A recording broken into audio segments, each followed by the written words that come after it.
Now, through the miracles of modern technology, zany worldwide banner featuring Tom, Michelle, and Jim in an on-topic, off-topic free-for-all. Welcome to the Gun Talk After Show.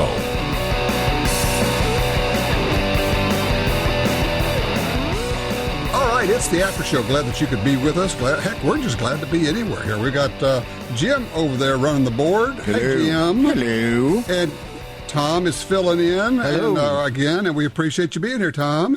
Yeah, I'd do it any chance I get. Okay, well, cool deal. And we got people on hold, and they're wanting to talk, and I don't know why. Gee, I don't know why anybody would want to talk about guns. Or at least talk to us. Oh, no, there's that.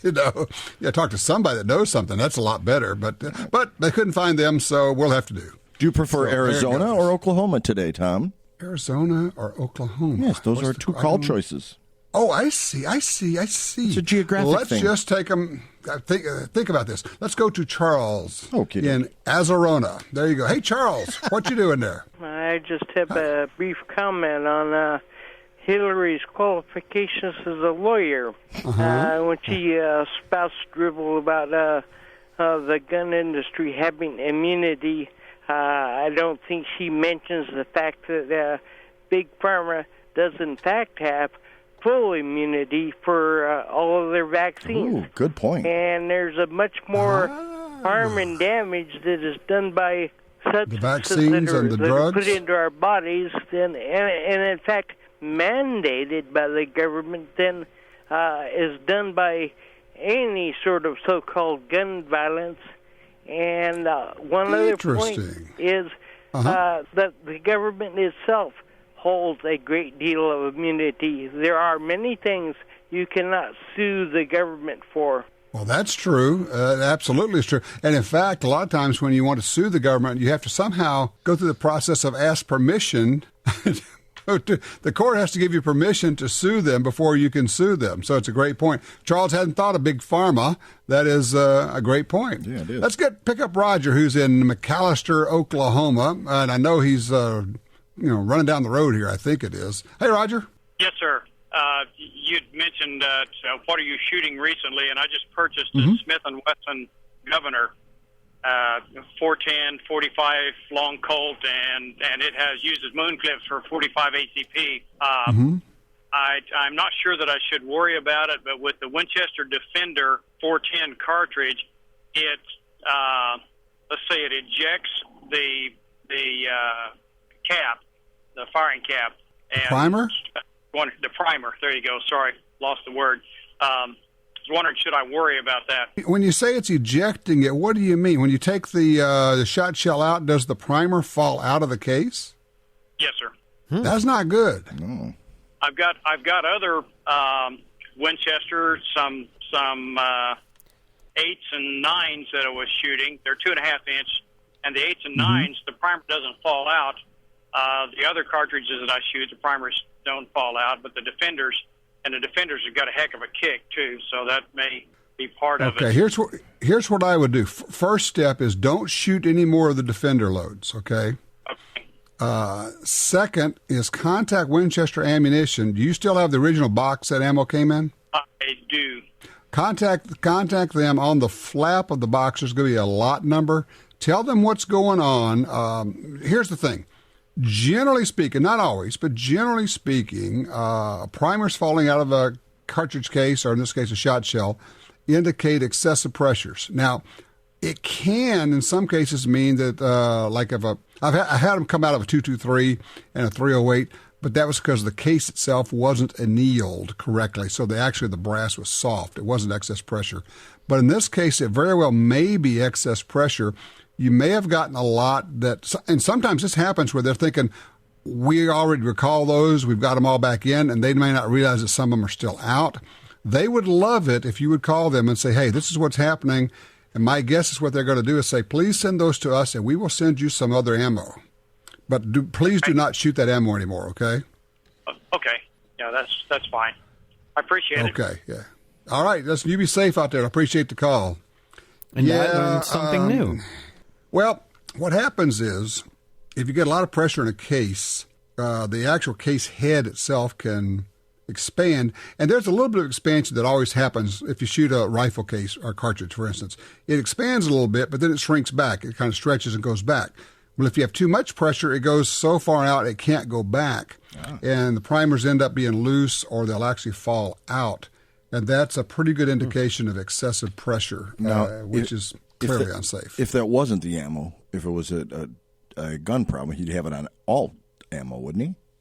Correct. That's why when he said that the other ammo was not doing that, I'm thinking, okay, we've eliminated that variable. I think it's probably in the Defender ammo, and they would like to have a chance. And that's that ammo. You guys may not know.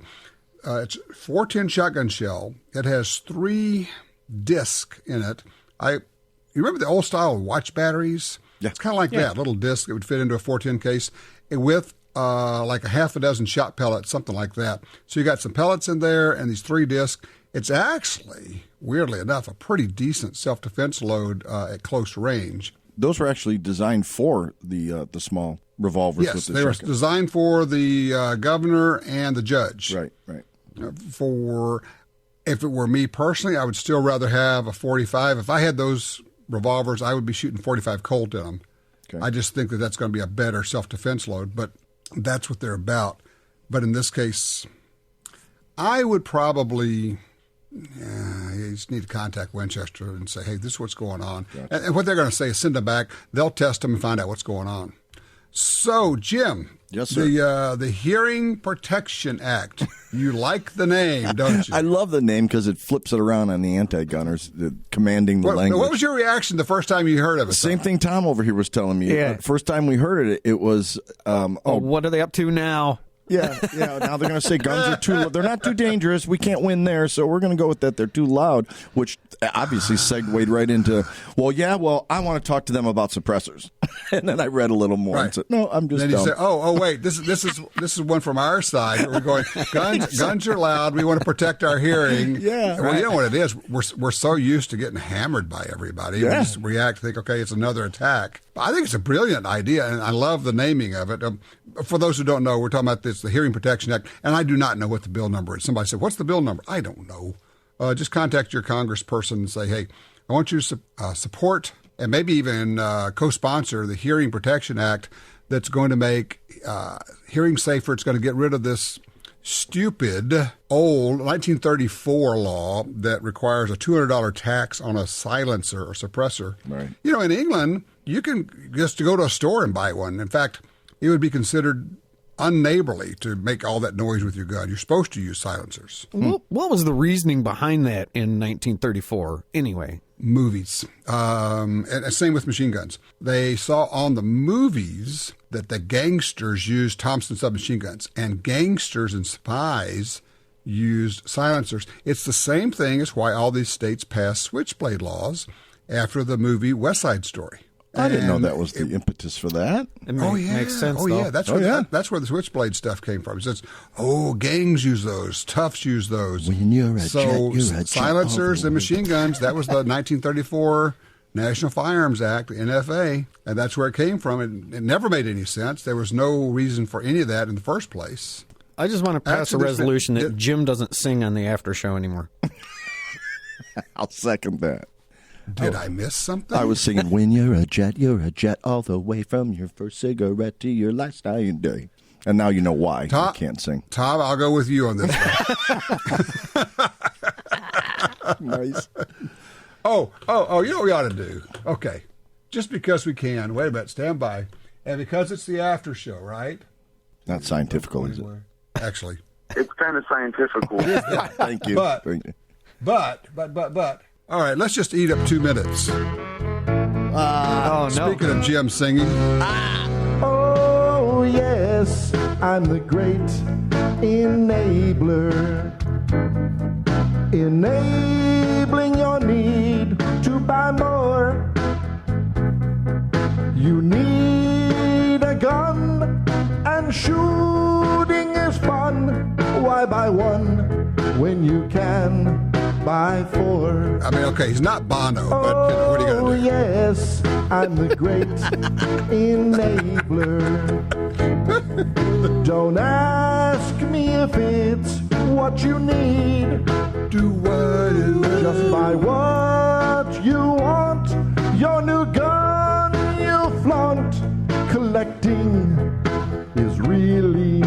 greed. All right, going to the chorus here. 9mm really just right for me, but 40 is great. Just buy both, don't you see?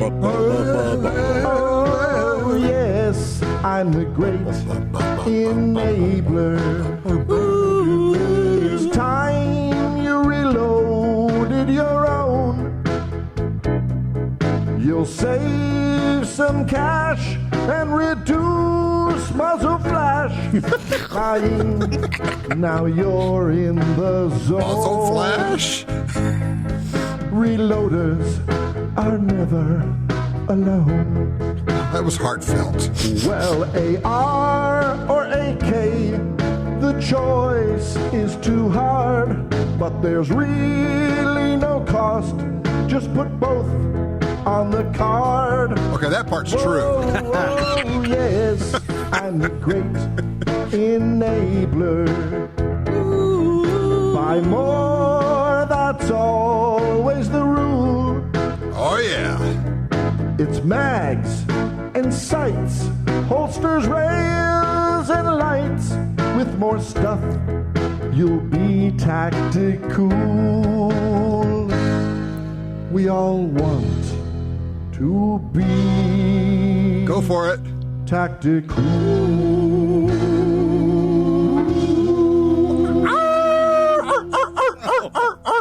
I can't believe you didn't fire me after that.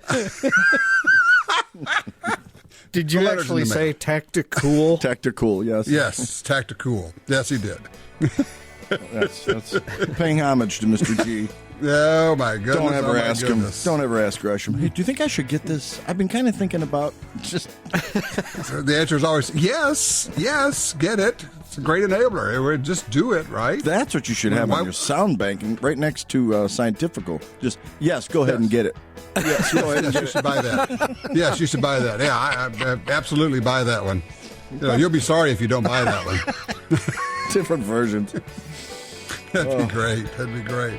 All right, let's take a quick break, sell soap, and we'll come back. All right, right back with more after show.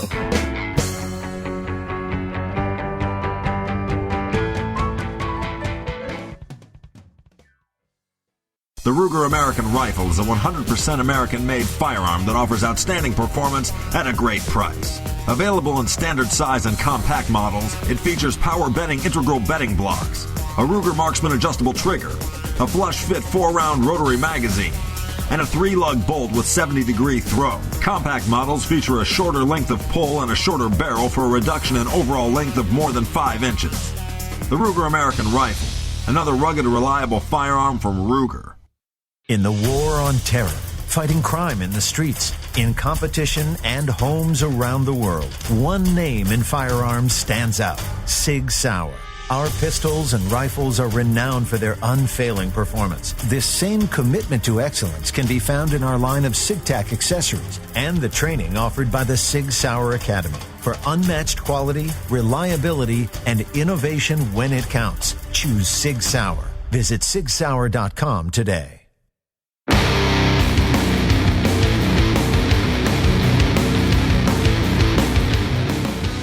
All right, here we are, the Tactical Trio. Yeah. Yeah, buddy. Oh, my goodness. I am just still chuckling about that. I can't believe you did that one, Jim. That was, okay, truth in advertising. I wrote the lyrics. Jim provided the talent, because I certainly had none. I can't believe I had never heard that before. You went deep in the bank for that one, didn't you? Yeah, that's a couple years back. That's right after I was sick. We shouldn't have been singing at all, but what the heck? We don't usually let that one out. That's for Gee, I wonder why. For good reason. Obvious reasons. Yeah. Just please lock it back up, would you? Yeah. Oh, God. We're trying to build a listener base, Jim. That's right. Oh, my goodness. So a guy just writes me, says, would it be better off, I want to get a threaded barrel for my pistol. Should I have my current barrel threaded or get a replacement? And I'm not even sure how that would work on a semi-auto to have your current barrel threaded, because it needs to stick out beyond the slide. But you can buy replacement barrels for almost anything, threaded barrels. So that's the way I would go. Yeah, and they're relatively inexpensive. They're not that bad. No, they're not bad. Now you got 2 barrels, and You get the threaded barrel, and I'm pretty sure they all come with a threaded cap on it, which would be the way to go. So, speaking of which, should we No, tease you this should. a little more? You should. We should? Okay. Yeah. We're enabling you. Yes, you should. Yes, you are, as a matter of fact. Thank you so much. Well, like I need help, right? I need help, but not that kind. Yeah. No doubt. So we've been talking about this 327 Federal cartridge, and Ruger brought out its LCR revolver in it, and we kept saying, man, wouldn't it be cool if somebody made a lever action for it? We're on the hunt.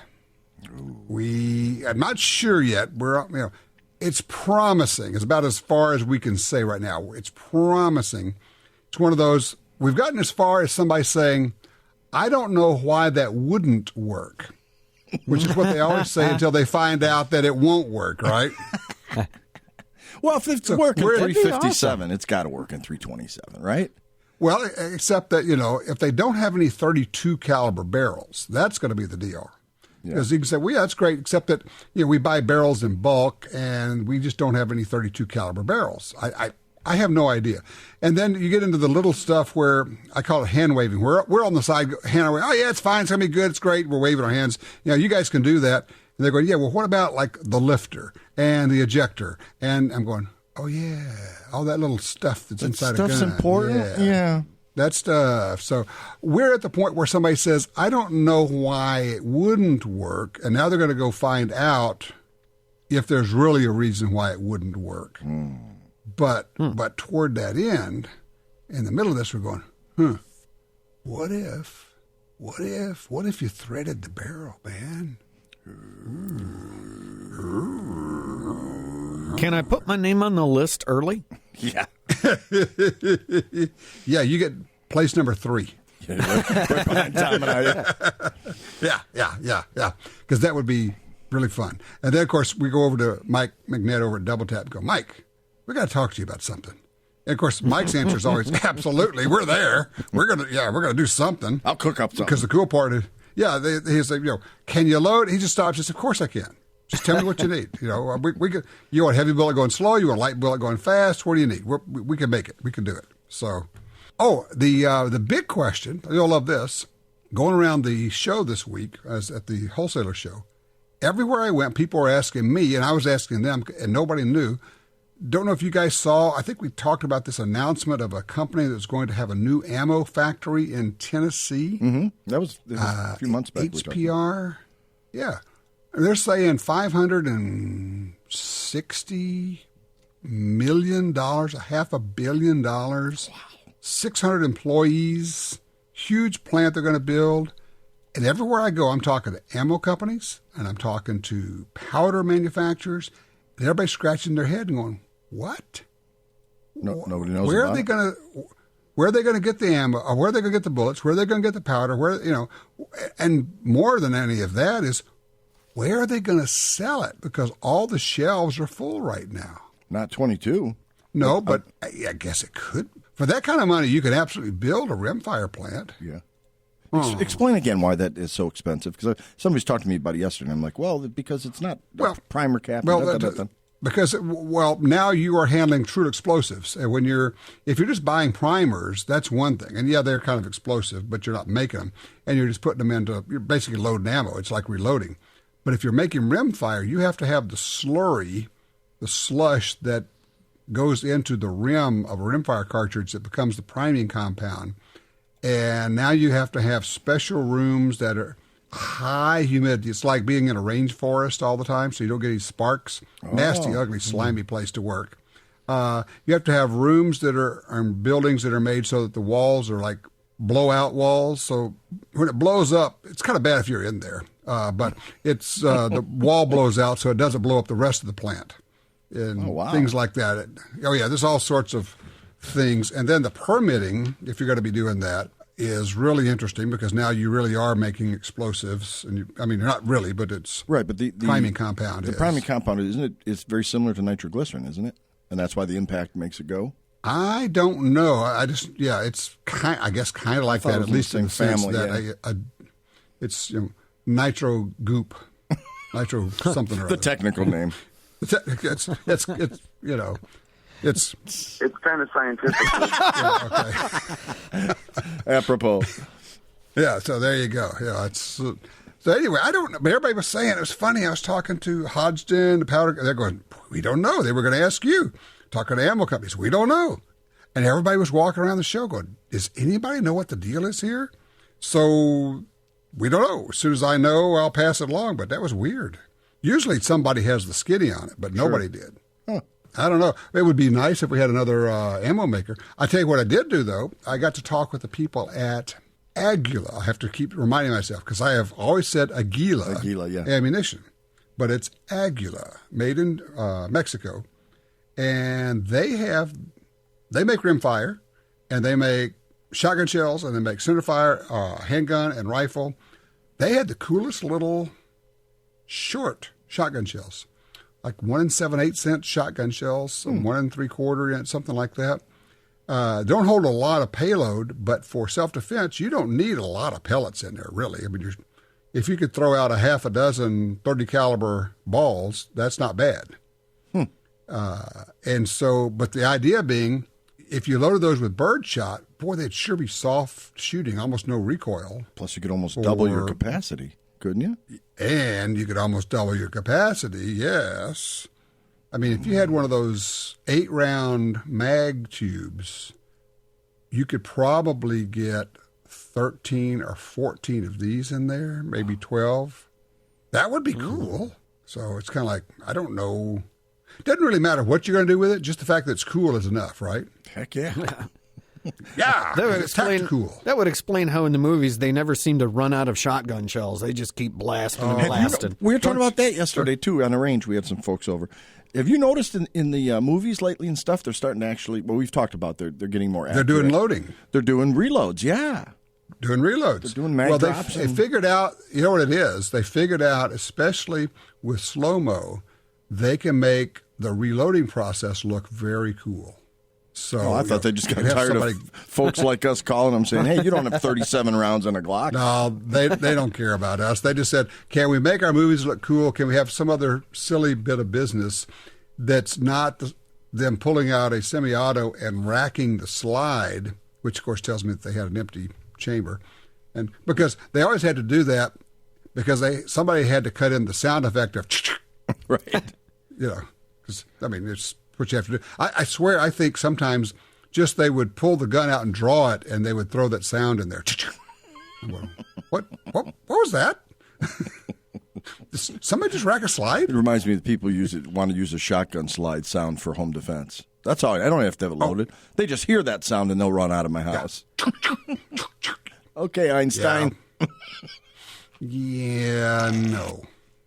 I mean, yeah, this guy that has been doing drugs for the last 12 hours, yeah, he's going to be really aware of that sound, and he's going to be making some good, solid decisions. Hey, is that an 870? Yeah, that's right. Is that the Express model or the Wingmaster? Sounds like an old Ithaca to me. Yeah. It's mostly they're going to kick in the door and come in and shove your taser in your chest and drop you on the spot, and which is why I go back to, and I do this, Jim. I carry a gun at home. Oh, yeah.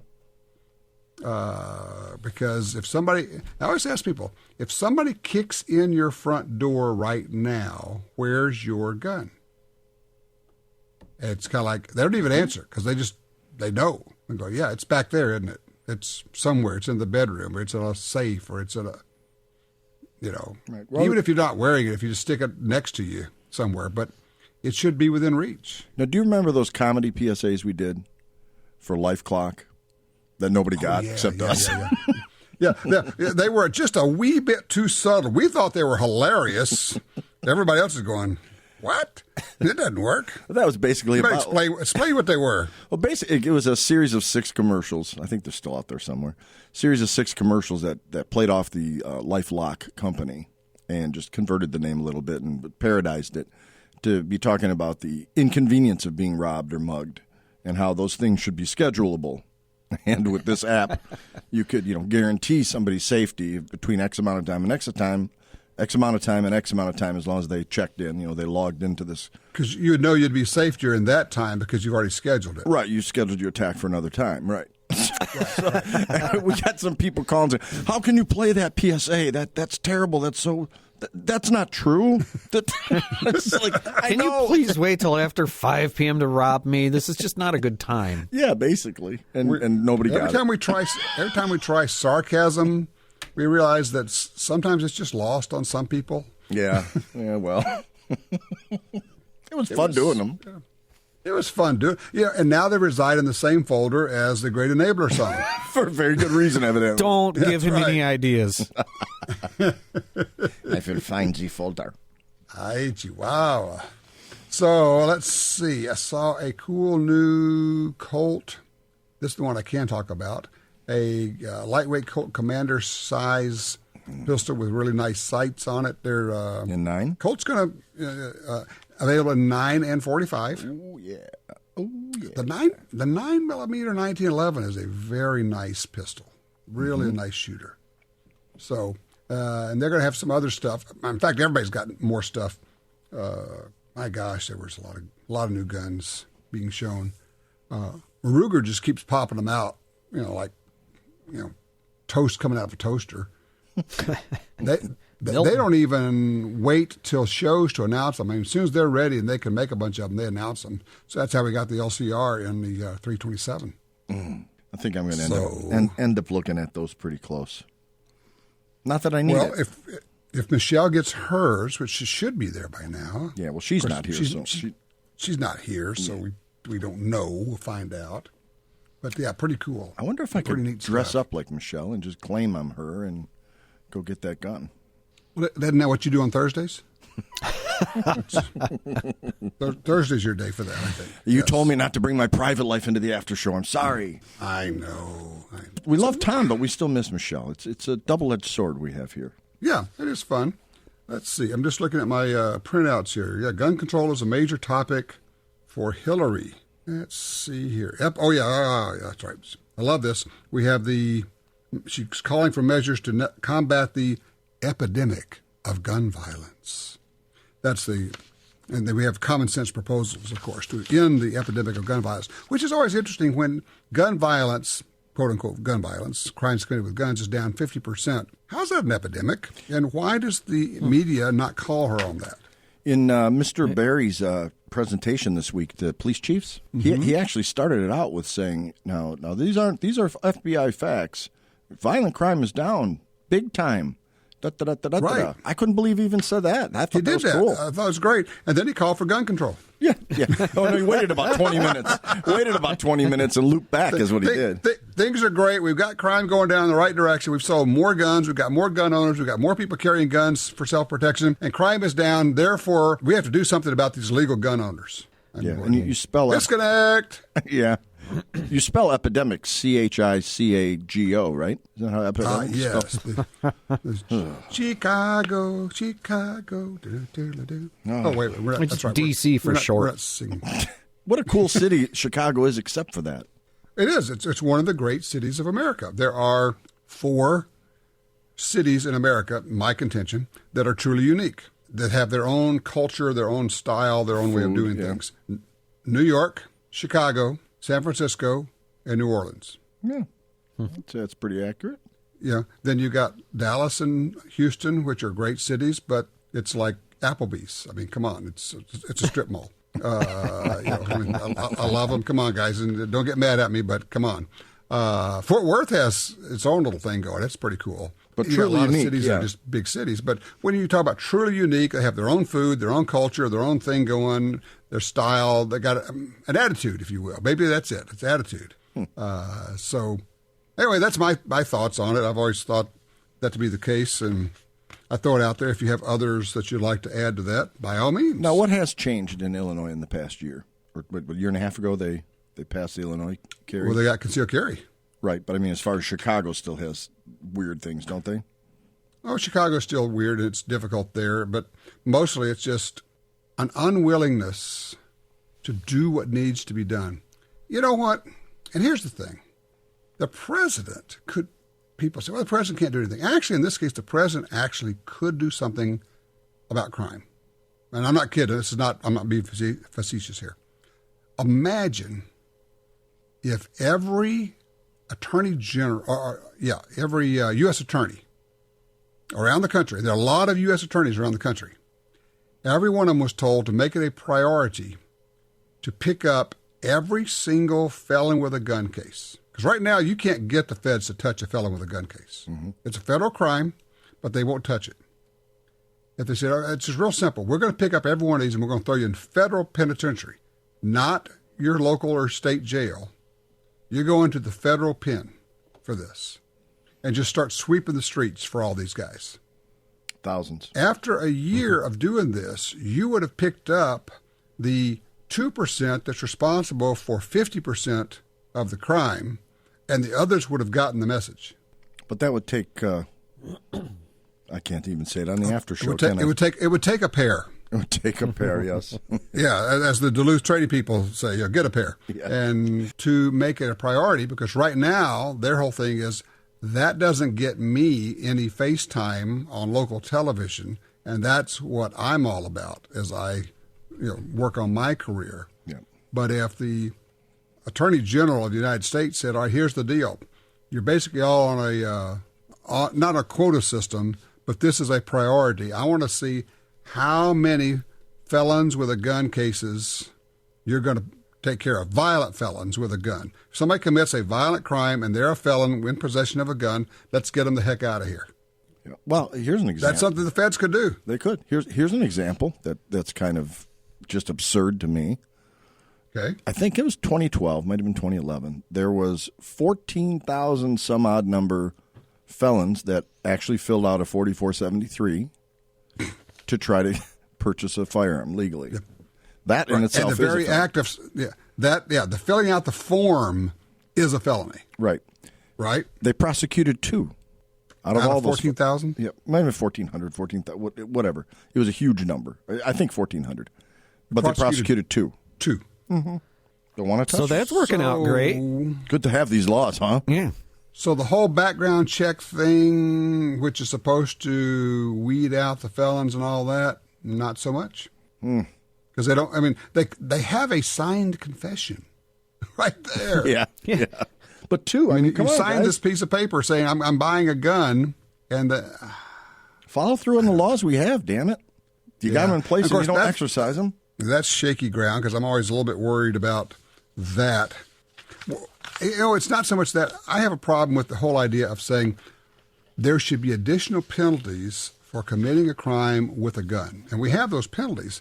And to me, that demonizes guns and says, well, a crime is much worse if you use a gun. Of course, that's silly. It's not. Well, same thing with defining hate crime. I killed him because he was stereotype here. What hate crimes are those are thought crimes. You committed a crime while you were thinking bad thoughts. That's what hate crime is. That guy's way less dead than this other guy. Yeah, that's right. You were thinking the wrong thoughts when you were committing that crime. God, I have to laugh. Really, it's not even a laughing matter. It's sad. When you think about it, that's kind of what it is, isn't it? Yeah, it is. Yep. Mm-hmm. Pre-crime. That's right. Pre-crime. That's where we are here. Yeah. So there you go. So let's see. This week I'm going to go out to Gunsight, one of my favorite places on the planet. You need a bellhop? I love it out there. Yeah. No. The problem is I'm only going to be out there for like half a day, which is stupid.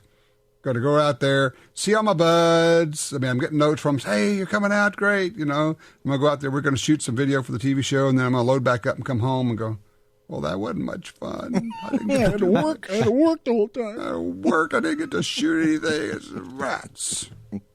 So, but I do want to I want to carve out some time to go back. Let's see. The last time I was there for a full class was on the 100th anniversary of the 1911. Oh, cool. So that would have been 2011. Funny how that works. Funny how that works. Yeah, 4 years ago. That design will never last. 1911. Yeah, really. It's doomed. That's right. Where's that going to go? It's crazy. I mean, I saw so many 1911s at this show, and they just keep coming out with them. And you look at it and go, why? Well, only because they're just really wonderful to shoot. Ultimately, that's just it. They're just neat. Yeah, I got to get a 9, a 1911 and 9. They're just, I've shot 2 of them, and they're just sweethearts. Aren't they? It's a great design. And the ammo's cheaper. Yeah, it's a great design. You can shoot longer, and it's way more controllable, too. And you can shoot, you can get 9, or depending on the magazine, maybe 10 rounds of 9 into a 1911. That's pretty sweet. Yep. I know what I'm looking for Christmas. Honey, did you hear this? Do you listen to the after show, honey? We just play her the song. It'll be okay. Get whatever you want. Just get that song out of my head. That's right. Just turn the song off. Go buy the gun. I don't care. Go away. Whatever.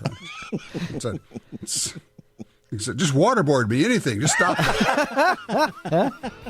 Oh, yeah. Oh, what a saint. All right, guys. Well, we will see you next week. Tom, thank you so much for helping us out. This is always fun, man. Yeah, thank you.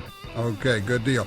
I'm going to go out and shoot some guns out there. We'll come back and have another report. If they'll let me talk about it, I'll tell you all the cool stuff that I got to see out there. 327. Awesome. 327. 327. Working on it. News at 11. All right, be good. See you guys. Bye. Tell your friends about the Gun Talk After Show, a more informal setting featuring Tom, Michelle, and Jim commenting on topics that are important to you. Available on iTunes and other podcatchers, and the Gun Dealio smartphone app for iPhone and Android.